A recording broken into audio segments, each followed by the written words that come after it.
மணியம்மையார் போய் மிசால இந்த ஆளுநர் மாளிகைக்கு போகிறாரு. மக்கள் மாளிகையா?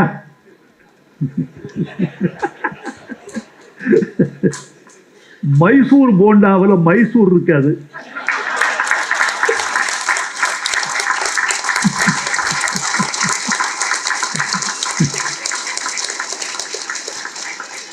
மக்கள் மாளிகையில மக்கள் இருக்க மாட்டாங்க, அவர் மட்டும் இருப்பார். இதுதான் நாளைக்கு உங்க தலைப்பு செய்யா தெரியும். யூடியூபுக்கெல்லாம் இதுதான் வேலை. ஐயா வீரமணி ஐயாவை நான் பாராட்டேன்னு போடுங்கப்பா. ஆளுநர் மாளிகைக்கு போயிருக்காங்க அம்மா. மிசால எல்லாம் கைதியா இருக்காங்க ஐயா எல்லாம்.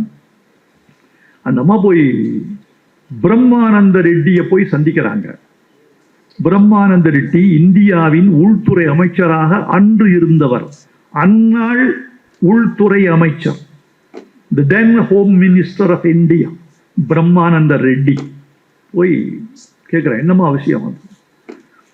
வேற ஒன்றும் இல்லை, எங்க ஆட்களை எல்லாம் நீங்க விடுதலை செய்யணும். அதுக்கு அந்த அம்மா வச்ச காரணம் எவ்வளவு லாஜிக்கலி டாக்கிங் பாருங்க, என்ன அழகா. நாங்கள் அரசியல் கட்சியே இல்லையே, எங்கள் இயக்கம் எங்களுடையது சமுதாய இயக்கம் ஆயிற்றே. அரசியல் கட்சிகளை நீங்கள் கைது செய்வதற்கு ஒரு காரணம் இருக்கிறது. இயக்கத்தில் இருப்பவர்களை கைது செய்வதற்கு என்ன நியாயம் இருக்கிறது? விடுதலை செய்து விடுங்கள். நான் பார்க்கிறேன் நான் பார்க்கிறேன் ஒரே ஒரு நிபந்தனை. என்ன நிபந்தனை? அம்மா கேட்கிறாங்க. அவர் சொல்றார், இனிமேல் திமுகவோடு ஒட்டுமில்லை உறவும் இல்லை என்று எழுதி கொடுங்கள், நான் உடனே திராவிடர் கழகத்து ஆட்களை எல்லாம் விடுதலை செய்கிறேன். அம்மையார் சொன்ன பதில், எங்கள் தோழர்கள் சிறை கொட்டடியில் செத்தே மடியட்டும், நீங்கள் விடுதலை செய்ய வேண்டாம். வரலாறு இது.